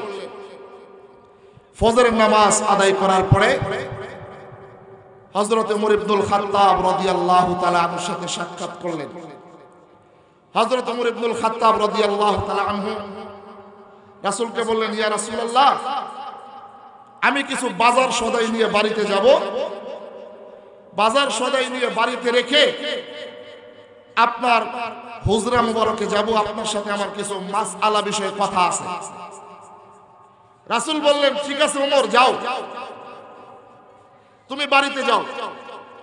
হযরত ওমর বাড়িতে গেলেন, বাজার নিয়ে ফজর নামাজের পরে বাজার সদাই রেখে স্ত্রীর কাছ থেকে ছুটি নিয়ে রাসূলের দরবারে রওনা হয়েছে হুজরা মুবারকে। ঘর থেকে বের হওয়ার পরে মদিনার চৌরাস্তায় দেখে একজন যুবক, খুব সুন্দর চেহারার অধিকারী, প্রিন্সের মতো দেখা যায় একজন যুবক, বাবরি চুলের অধিকারী, দাড়ি বড় বড় দাড়ি, চেহারা প্রিন্সের মতো চেহারা, সেজদায় পয়রা কান্নাকাটি করতেছে, বাচ্চাদের মতো বুকের মধ্যে থাপড়াইতেছে, হাতের মধ্যে থাপড়াইতেছে, গালের মধ্যে থাপড়াইতেছে। হযরত ওমরের এই করুণ দৃশ্য দেখে চোখ দিয়া পানি এসে পড়ে। রাসূল বলেন, ওয়া আশাদতুহুম ফি আমরিল্লাহি ওমর, বলেন তো ওমর কি শক্ত দিলের অধিকারী না নরম দিলের অধিকারী? কথা বলেন। শক্ত দিলের অধিকারী। ওমরকে যদি শয়তান দেখতো যে রাস্তা দিয়ে ওমর হইতেছে, শয়তান লেজ ঘুরে ভিন্ন রাস্তা অবলম্বন করতো। চিৎকার মেরে বলেন সুবহানাল্লাহ। হযরত ওমর জিজ্ঞাসা করলেন, মা ইউবকিকা শাহ, ভাই যুবক, তুমি কেন কান্নাকাটি করো, কিসে তোমাকে কাঁদায় বলো। যুবক বলে, ভাই ওমর, আমার কান্নার কারণ আপনাকে বলবো না, আপনি যদি পারেন রহমতের নবী জনাবে মুহাম্মদুর রাসূলুল্লাহ সাল্লাল্লাহু আলাইহি ওয়াসাল্লামের দরবারে নিয়ে যান, আমি রাসূলের দরবারে গিয়া আমার কান্নার কথাটা প্রকাশ করব। হযরত ওমর ওই যুবকের কাঁধে কাঁধ রেখে রাসূলের হুজরা মুবারকের সামনে আসলেন। আমরা কেউ কথা না বলি, প্যান্ডেলের বাইরে কেউ কথা না বলি। হযরত ওমর হুজরা মুবারকের সামনে বাহিরে যুবককে দাঁড় করায়া হযরত ওমর রাসূলের হুজরা মুবারকের মধ্যে প্রবেশ করলেন। সেই দিন ইতিহাসের কিতাবের ভিতরে রাখে হযরত ওমর রাসূলের হুজরা মুবারকের মধ্যে যখন প্রবেশ করলেন, বাচ্চার মতো লেবুর রস দিয়া দুইটা চোখের পানি জর্জর করে ছেড়ে দিলেন। আহারে, যেই নবী সারাটা জীবন উম্মতি উম্মতি বলে কান্নাকাটি করেছে, আরে যেই নবী উহুদের প্রান্তরে হেলমেট ভেঙে মাথায় ঢুকে গেছে, দান্দা মুবারক শহীদ হয়ে গেছে, তায়েফের ময়দানে আপনার আমার নবীকে দুষ্ট বালকেরা না চিনে না জেনে পাথরের আঘাতে রক্তে রঞ্জিত করে ফেলেছে। আরে যেই নবী চাইলে আসমান আর দুনিয়া এক করে ফেলতেন, আরে যেই নবী তোমার আমার জন্য শুধু উম্মতি উম্মতি বলে কান্নাকাটি করেছে, এখনো মদিনায় বসে শুয়ে শুয়ে উম্মতি উম্মতি বলে কান্নাকাটি করে, হাসরের ময়দানে সমস্ত নবীরা ইয়া নাফসি বলে কান্নাকাটি করবে, ইয়া উম্মতি বলে কান্নাকাটি করবে। নবী আমার দুনিয়া থেকে বিদায় হয়ে যায়, শুধু কান্নাকাটি করে। জিবরাইল বলে ইয়া রাসূলুল্লাহ, আপনি চাইলে দুনিয়ায় আরো দিন থাকতে পারেন, আপনি চাইলে দুনিয়ায় আরো কিছুদিন থাকতে পারেন। আম্মা জান আয়েশা বলেন ইয়া রাসূলুল্লাহ, আপনি ফাতেমার জন্য কাঁদেন বলে না, হাসান হুসাইনের জন্য কাঁদেন বলে না, আপনার জামাতাদের জন্য বলেন কাঁদে না, আপনি কি আয়েশার জন্য বলে কাঁদেন বলে না। ইয়া রাসূলুল্লাহ, আপনি কেন কাঁদেন? আল্লাহর নবী সেই দিন বলেছিল, ওরে আয়েশা, আমি দুনিয়াতে যতদিন ছিলাম আমার গুনাহগার উম্মতেরা গুনাহের কারণে পাপের কারণে আমার মালিক দুনিয়াতে থাকা অবস্থায় তাদেরকে আযাব দিয়ে ধ্বংস করে দেয় নাই। আমি কাঁদি, আমি যখন দুনিয়া থেকে বিদায় হয়ে যাব আমার গুনাহগার উম্মতদেরকে তাদের গুনাহের কারণে পাপের কারণে আমার মালিক যদি আযাব দিয়ে সমূলে ধ্বংস করে দেয়, তাহলে আমি এটা সহ্য করতে পারবো না। আরে যেই রাসূল উম্মতের কথাই স্মরণ করে, রাতে ঘুমায় নাই, দিনে খায় নাই, দিনের পর দিন শুধু উম্মতের কথাই স্মরণ করেছে, যেই রাসূল সারা বছর রোজা রেখে রেখে শুধু উম্মতের জন্য দোয়া করেছে। ও যুবক ভাইরা, সেই রাসূলের জন্য তুমি আমি কি করেছি? যদি আমার মালিক ডাক দিয়ে বলে, ও রাসূল, আজকে আপনার সুপারিশ ব্যতীত একটা হাজী, একটা নামাজি, একটা বেরোজগার, একটা আলেম, একটা মুফতি আমার তৈরি জান্নাতে যাবে না। সেই দিন যদি আমার রাসূল ডাক দিয়ে বলে, ওরে আমার দুনিয়ার জমিনে আয়েশা আমার উম্মত বলে বলে পরিচয় দিয়েছ, তোমার গালটা কেন খালি, তোমার গালটা কেন খালি? যুবক ভাই, এই দুনিয়ায় কয়দিন বাঁচবেন? দুনিয়া থেকে একদিন আপনিও চলে যাবেন, আমিও চলে যাব। ও দোস্ত, ও যুবক ভাই, একটু দিনের কান্না দিয়ে শুনেন। আমিও তো একজন যুবক, আমারও তো মনে চায় দাড়িগুলা কামাইয়া, আমারও তো মনে চায় শাহরুখ খানের, সালমান খানের মতো ড্রেস পইরা, আমারও তো মনে চায় নেইমারের মতো, আমারও তো মনে চায় মেসির মতো চুলের কাটিং দিয়া তোমাদের মতো সমাজে বসবাস করি। না দোস্ত, আমার চোখের সামনে আমার কত বন্ধু চলে গেছে, আমার চোখের সামনে রোড অ্যাক্সিডেন্ট কইরা কত দুস্থ বন্ধু চলে গেছে, আমার চোখের সামনে আমার কত আত্মীয়স্বজন চলে গেছে। ও দোস্ত, তুমিও থাকতে পারবে না, আমিও থাকতে পারবো না। আজকে কি কয়েকজন যুবক আমার হাতে হাত রেখে ওয়াদা দিবেন যে হুজুর, আমার আপনার নবী তায়েফের ময়দানে রক্তে রঞ্জিত হয়েছে, এই উম্মতের উপরে আঘাত করেন নাই, এই উম্মতের উপরে লানত দেন নাই, অভিশাপ দেন নাই, পাথরে আঘাতে রঞ্জিত হয়ে আমার নবী দিল ফাটা কান্না দিয়েছেন, উম্মতের জন্য বদদোয়া করেন নাই। আরে ওহুদের প্রান্তরে হেলমেট ভেঙে আমার নবীর মাথার ভিতরে ঢুকে গিয়েছে, রক্তে রঞ্জিত হয়েছে, আমার আপনার নবী কেঁদেছেন, ক্লান্ত হয়েছেন, কিন্তু আপনার আমার জন্য বদদোয়া করেন নাই।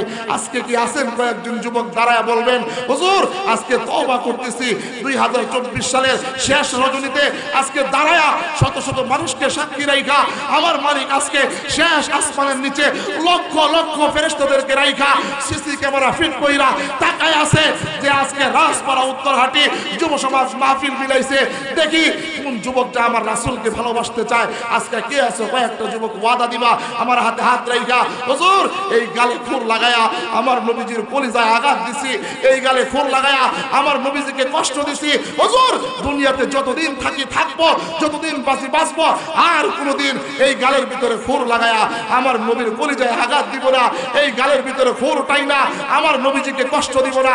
কয়েকটা যুবক দাঁড়ায়া আমার হাতে হাত রাইখা, আমিও যুবক মানুষ, তোমরাও যুবক মানুষ, সবাইকে নিয়ে আজকে দোয়া করব।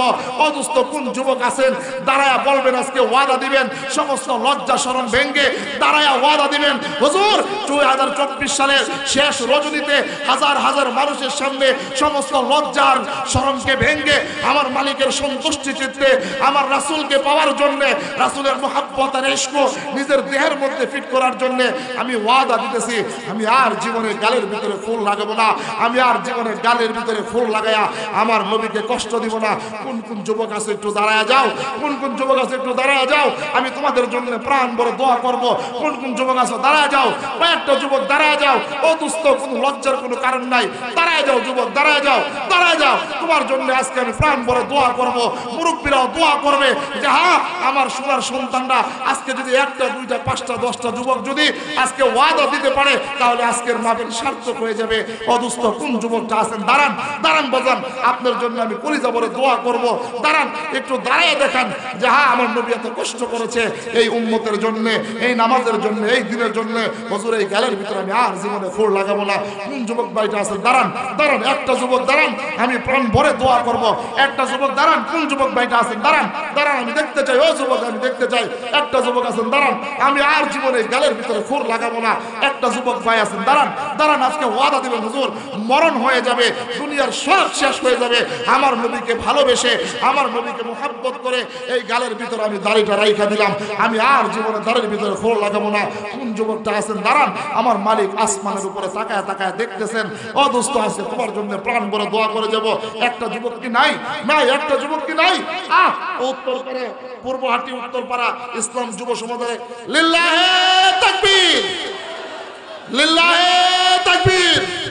হায় আল্লাহ তাআলা, আমার এই ভাইটাকে দেখো রব্বুল আলামিন, 2024 সালে শেষ রজনীতে আল্লাহ তোমাকে সন্তুষ্ট করতে যায়, তোমার হাবিবকে সন্তুষ্ট করতে যায়, আমার ভাই আর জীবনে গালের ভিতরে ফোর লাগাবে না, আমার নবীর কলিজায় আর আঘাত দিবে না।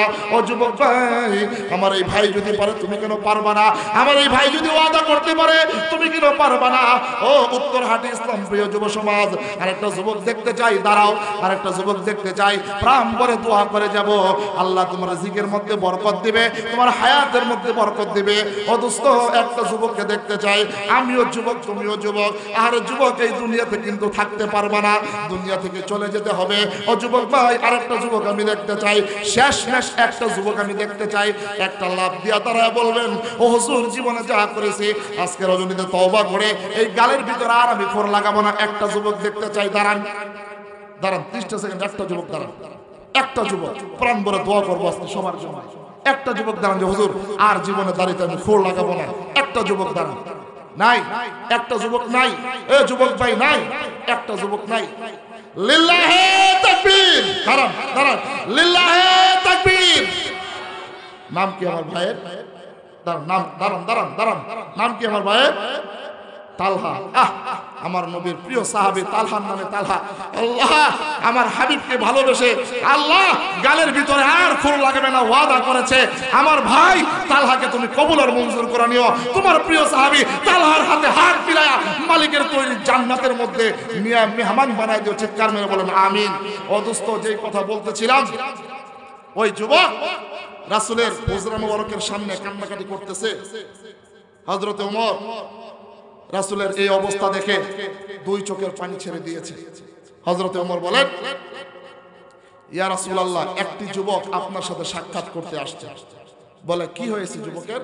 বলে, যুবক শুধু কান্নাকাটি করে, শুধু কান্নাকাটি করে। সংক্ষেপ করে দিচ্ছি, আমার রাসূল হুজরা মুবারক থেকে বের হইলেন। ওই যুবক রাসূলকে দেখা মাত্রই বাচ্চাদের মতো, বাচ্চা যেমন বাবাকে অনেকদিন পরে পাইলে এমন ভাবে ঘাপটি মেরে ধরে, যুবক আমার রাসূলকে ঘাপটি মেরে ধরে দুই হাতের মধ্যে চুমু খেয়ে বলে, ইয়া রাসূলুল্লাহ, একটু বলেন না আমি যে অপরাধ করেছি, আমি যে অন্যায় করেছি, আমি যে গুনাহ করেছি, আমার মালিক মাফ করবে কিনা। এই বলে কান্নাকাটি করা শুরু করলেন। আমার রাসূল ডাক দিয়া বলে, ও যুবক, তুমি কি অন্যায় করেছো? তুমি কি অপরাধ করেছো? তুমি কি গুনাহ করেছো? আমার কাছে খুলে বলো। এমনিতেই যুবক ডাক দিয়া বলে, ইয়া রাসূলুল্লাহ, ইয়া হাবিবাল্লাহ, আপনি আমাকে ওয়াদা দিতে হবে, আমাকে বলতে হবে আমি যেই গুনাহ করেছি, আমি যেই অপরাধ করেছি, আমি যেই পাপ করেছি, আমার মালিক আমাকে মাফ করবে কি করবে না। আল্লাহর নবী ডাক দিয়া বলে, যুবক, কি অন্যায় করেছো, কি অপরাধ করেছো, কি পাপ করেছো, আগে খুলে বলো। এমনিতেই যুবক ডাক দিয়া বলে, ইয়া রাসূলুল্লাহ, ইয়া হাবিবাল্লাহ, আপনি বলেন না গো, আপনি আমাকে মাফ করাইতে পারবেন কি পারবেন কিনা? আল্লাহ রাসূল ডাক দিয়া বলে, তোমার গুনাহ কি আসমানের চাইতে বড়? যুবক ডাক দিয়ে বলে, ইয়া রাসূলুল্লাহ, আমার গুনাহ আসমানের চাইতে বড়। রাসূল বলেন, জমিনের চাইতে বড়। আমার গুনাহ জমিনের চাইতে বড়। আল্লাহ নবী ডাক দিয়া বলে, হাল আশরাকতা বিল্লাহ, তুমি কি আল্লাহর সাথে শিরক করেছো? বলে না। হাল কাতালতা নাফসান, তুমি কি মানুষকে হত্যা করেছো? বলে না। রাসূল বলেন, তাহলে এমন কি অন্যায় তুমি করেছো, এমন কি অপরাধ করেছো যার কারণে এত বেশি কান্নাকাটি করো?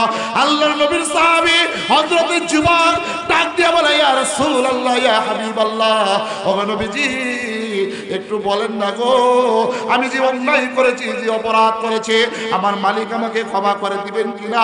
আমার মালিক আমাকে মাফ করে দিবেন কিনা? নবীজি বলেন, বলো তোমার গুনাহের কথা আগে শুনি। এমনিতেই যুবক ডাক দিয়া বলে, ইয়া রাসূলুল্লাহ, ইয়া হাবিবাল্লাহ, এই মদিনার ভিতরে যত বড় বড় চোর আছে, সবচাইতে বড় চোর হইলাম আমি হইলাম কাফন চোর। মানুষগুলা যখন মরার পরে ছেলেদেরকে 3 টুকরা কাপড়ে পেঁচাইয়া, মেয়েদেরকে 5 টুকরা কাপড়ে পেঁচাইয়া কবরের ভিতরে যখন গায়িকা চইলা যায়, গভীর রজনীতে আমি গোরস্থানের মধ্যে যাইয়া কাফনের কাপড় চুরি করি, এইগুলা বাজারে বিক্রি করি, বাজার সদার নিয়ে বাড়ির মধ্যে চলে যাই। এরপরে বাজার সদায় আমার স্ত্রী খায়, আমার বাবা মা খায়, আমার 7 বছরের একটা কন্যা সন্তান সেও খায়। আল্লাহ নবী ডাক দিয়ে বলে, যুবক, তুমি কাফনের কাপড় চুরি করেছো, তুমি কাফন কাপড় চোর, তুমি তওবা করো, আল্লাহ রাব্বুল আলামিন তোমার তওবা কবুল করে দিবেন, তোমাকে মাফ করে দিবেন। যুবক কথা মানে না, ডাক দিয়া বলে, ইয়া রাসূলুল্লাহ, ইয়া হাবিবাল্লাহ, এইখানেই শেষ নয় গো ইয়া রাসূলুল্লাহ। নবীজি বলেন, যুবক, আসল ঘটনা আমার কাছে খুলে বলো। এমনিতেই যুবক ডাক দিয়া বলে, ইয়া রাসূলুল্লাহ, ইয়া হাবিবাল্লাহ, আজ থেকে 3 দিনকার পূর্বের ঘটনা। ইয়া রাসূলুল্লাহ, এই মদিনার ভিতরে সবচেয়ে সুন্দরী একটা মহিলা, নাম হলো হুরে মদিনা, যাকে বিবাহ করার জন্য মদিনার বড় বড় শিল্পপতি ছেলেরা প্রস্তাব দিয়েছে, যাকে এক নজর দেখার জন্য মদিনার বড় বড় বিশিষ্ট ব্যবসায়ীরা প্রস্তাব দিয়েছে। কিন্তু মহিলাটা বড় দিনদার, মহিলাটা বড় ফরেজগার, বড় সুন্দরী, যাকে হুরে গিলমান মদিনা বলা হয়। ওই মহিলাটা অবিবাহিত অবস্থায় দুনিয়া থেকে বিদায় হয়ে গিয়েছে। রাসূল বলে, যুবক কি হয়েছে তারপরে বলো। কাফনচোর যুবক ডাক দিয়া বলে, ইয়া রাসূলুল্লাহ, ইয়া হাবিবাল্লাহ, 3 দিন পূর্বে ওই মহিলাকে গোসল করায়া, কাফনের কাপড় পরায়া, জানাজার নামাজ পড়ায়া মদিনার সবচেয়ে বড় গোরস্থানে কবর দেওয়া হয়েছে। ইয়া রাসূলুল্লাহ, ইয়া হাবিবাল্লাহ, রাত যখন গভীর হয়ে যায়, আমি তখন ওই গোরস্থানের মধ্যে গেলাম, ওই মহিলার কবর থেকে কবরের মাটিগুলা সরাইলাম, বাঁশগুলা সরাইলাম, চাটিগুলা সরাইলাম। আমি আমার কাজ অনুযায়ী, আমি আমার অভ্যাস অনুযায়ী কবরের ভিতরে লাফ দিয়ে নামলাম। নামার পরে 1 খান 2 খান নয়, সুন্দরী মহিলার দেহ থেকে 5 টুকরা কাপড় আমি বের করলাম। 5 টুকরা কাপড় বের কইরা জমিনের উপরে চাই মাত্র লাফ দিয়ে উঠলাম। এমনিতেই শয়তান আমার মাথার ভিতরে কুমন্ত্রণা দিল, ওরে যুবক, সারা জীবন কাফন চুরি করেছ, ওরে যুবক, সারা জীবন তুমি কাফন চুরি করেছ, ওরে যুবক, আজকে যেই মহিলার দেহ থেকে কাফনের কাপড় খুলেছ, মহিলার দিকে এক নজর কি তাকাইছ, এই মহিলার জন্য পুরা মদিনার মানুষেরা পাগল পাড়া, পুরা মদিনার যুবকেরা পাগল পাড়া। এই মহিলাকে কেউ দেখে না, এত সুন্দরী যুবক। এই মহিলার নাম দিয়েছে হুরে মদিনা, মদিনার সবচেয়ে সুন্দরী, বিশ্ব সুন্দরী রমণী, যা আজকেই তোর জন্য এটা একটা মোক্ষম সময়। ইয়া রাসূলুল্লাহ, ইয়া হাবিবাল্লাহ, শয়তানের কুমন্ত্রণায় পইরা আমি আবার জমিনের উপর থেকে কবরের মধ্যে লাফ দিলাম।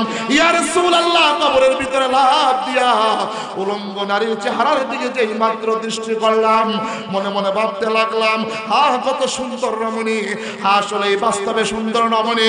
ইয়া রাসূলুল্লাহ, ইয়া হাবিবাল্লাহ, আমার শরীরে যত শক্তি ছিল, আমার মনে যত খায়েশাত ছিল, ইয়া রাসূলুল্লাহ, 1 বার 2 বার নয়, ইতিহাসের কিতাবের ভিতরে লেখে, যুবক ডাক দিয়ে বলে, ইয়া রাসূলুল্লাহ, ওই মৃত সুন্দরী নারীর সাথে 7 সাতবার আমি যৌন মিলন করলাম, আমার শরীর ক্লান্ত হয়ে গেল, আমার শক্তি দুর্বল হয়ে গেল।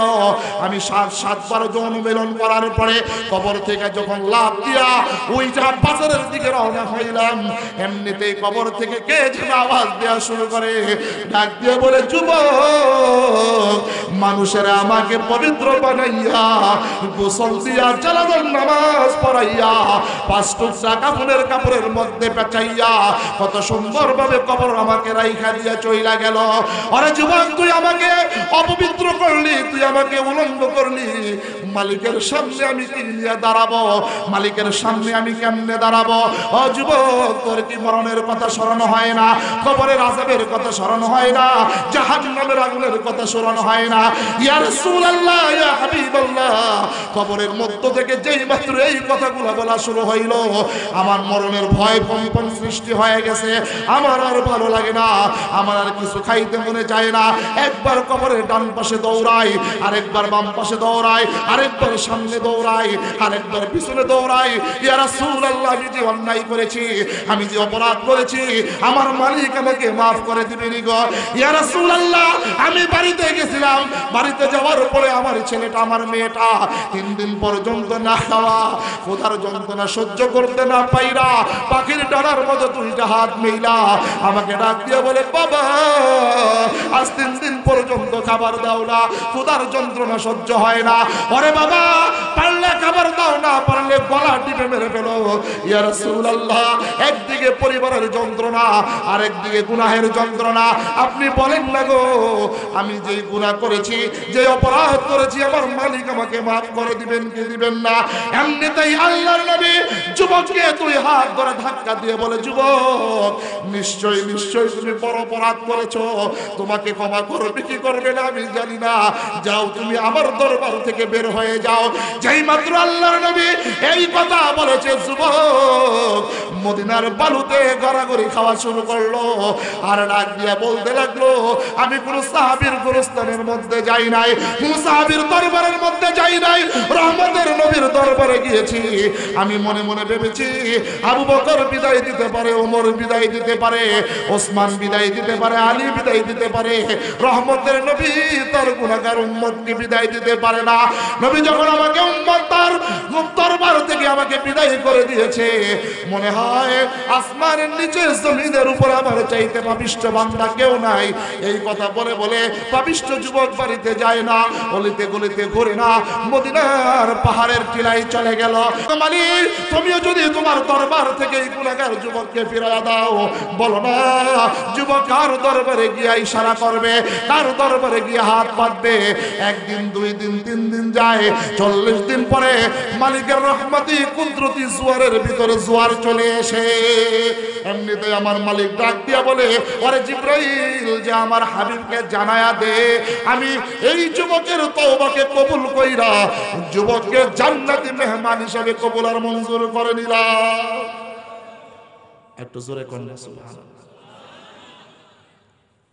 জিবরাইল বলে, ইয়া রাসূলুল্লাহ, আপনাকে কয়েকটা প্রশ্ন করতে চাই, বলেন। এই পৃথিবীতে মানুষকে সৃষ্টি করেছে কে?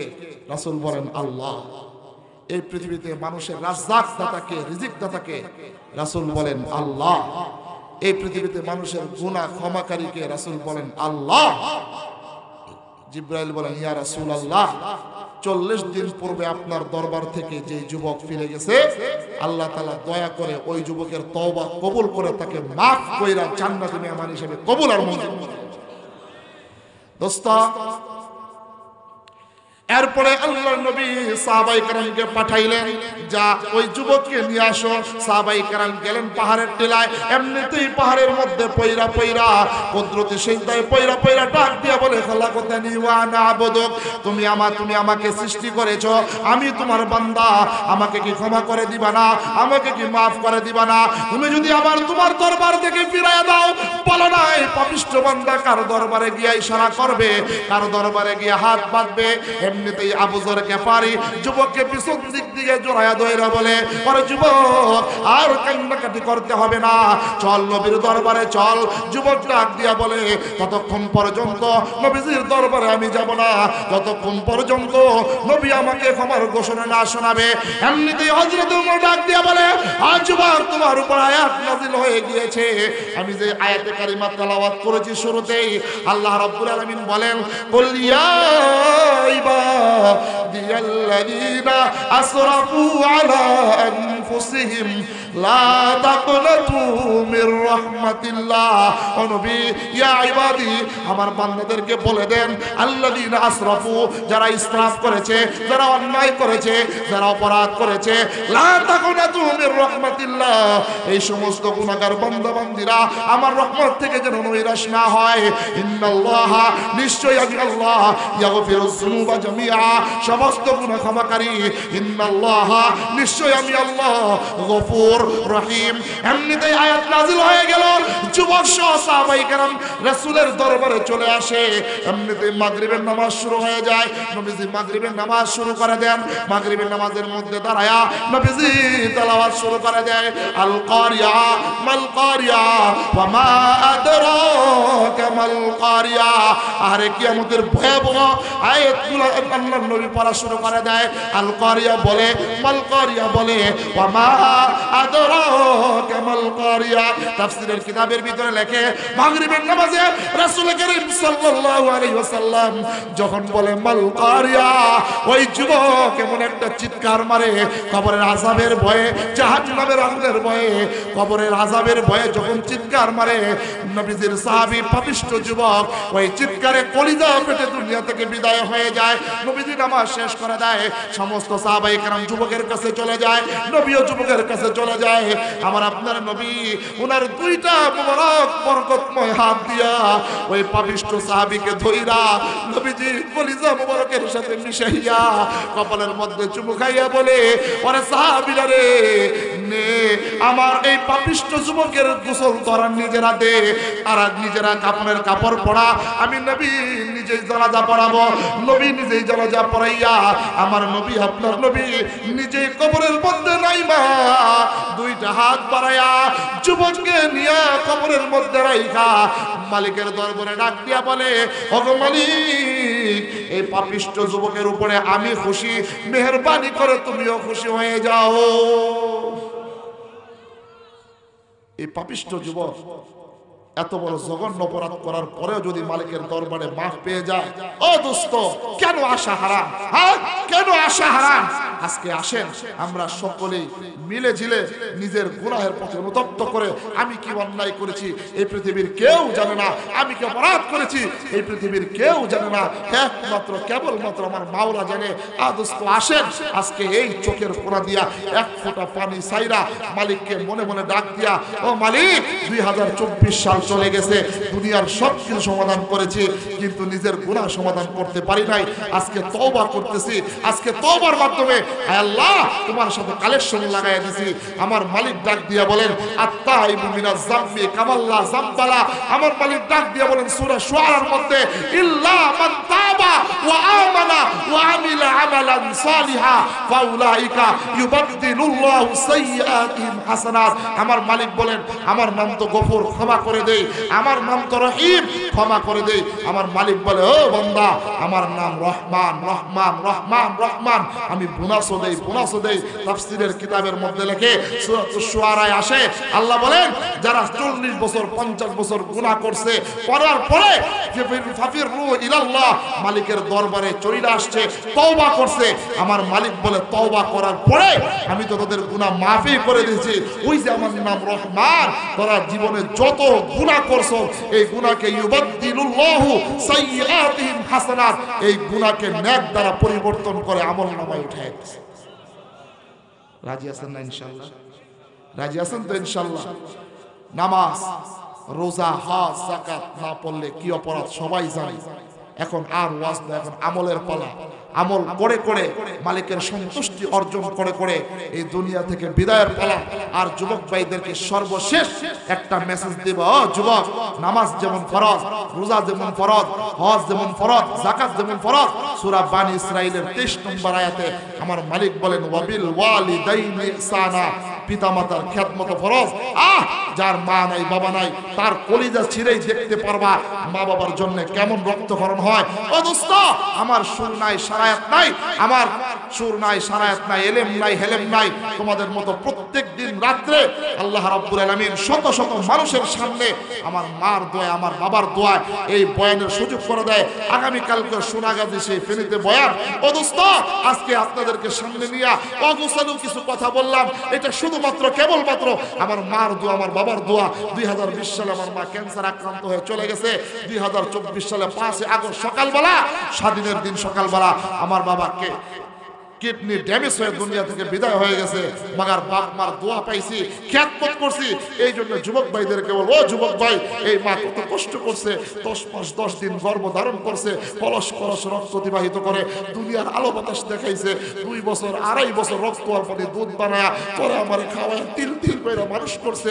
এই বাবা, এই যে উত্তরহাটি বাজারের ভিতরে রোদ্রে পুইরা বৃষ্টিতে ভিজা রিক্সা চালায়, ভ্যান চালায়, কৃষিকাজ কইরা সকাল থেকে সন্ধ্যা পর্যন্ত 500 টাকা চাপ পাইছে, 450 টাকা দিয়ে বাজার করছে, 50 টাকা আছে, ক্ষুধার যন্ত্রণা গলায় তৃষ্ণা নিয়া দোকানের সামনে গেছে, গিয়া এক গ্লাস পানি খাইবো, একটা রুটি খাইবো, একটা চা খাইবো।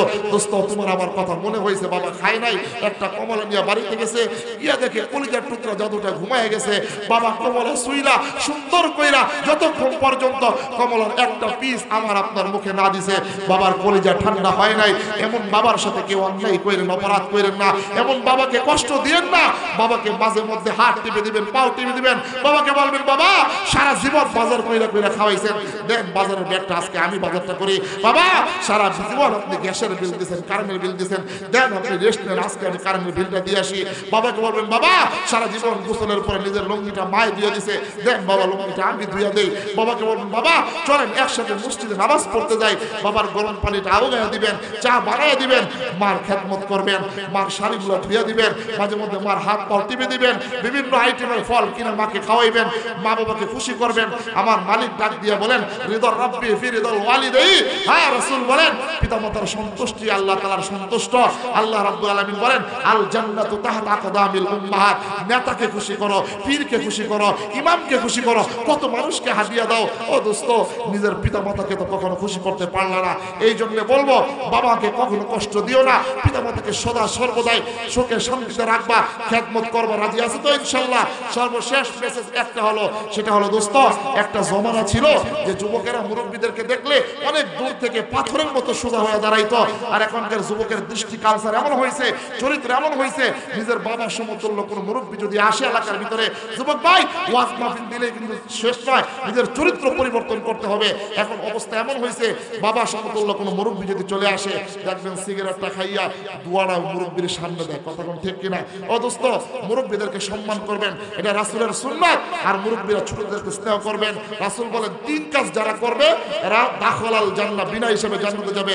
1 নম্বর আফসুস সালাম, বেশি বেশি সালাম আদান প্রদান করবেন, বেশি বেশি সালাম দিবেন, বেশি বেশি। ছোটরা বড়দেরকে দিবেন, বড়রা ছোটদেরকে দিবেন। ইমাম সাহেব তাকায় থাকে, হাই আমার সভাপতি আমার সালাম দিব, সভাপতিও তাকায় থাকে, হাই আমি ইমাম সাহেব আমার সালাম দিব, সভাপতিও কয় আমি তাকে চাকরিতে রাখছি সে আমার সালাম দিব না। এই বৈষম্য ভেদাভেদ নয়। রাসূল বলেন, দেখা মাত্রই মুসলিম কুল্লু মুসলিমুন ইখওয়া, প্রত্যেকে প্রত্যেকের ভাই, দেখা মাত্র সালাম। রাসূল বলেন, যারা সালাম দিল আর যে সালাম দিল তার মধ্যেও 3টা ফায়দা। 1 নম্বর, যে সালাম দিল আর সালাম দিল শত্রুতা দূর হয়ে যায়, মহব্বত তৈরি হয়, ভালোবাসা আদান প্রদান হয়। এই জন্য দোস্ত 3-4টা কথা বললাম। 1 নম্বর, সমাজের ভিতরে বেশি বেশি সালামের প্রচলন ঘটাবেন। 2 নম্বরে পিতামাতার খেদমত করবেন, মুরব্বীদেরকে সম্মান করবেন। 3 নম্বর, নিজের গুনাহ খাতা যা আছে তওবা করবেন।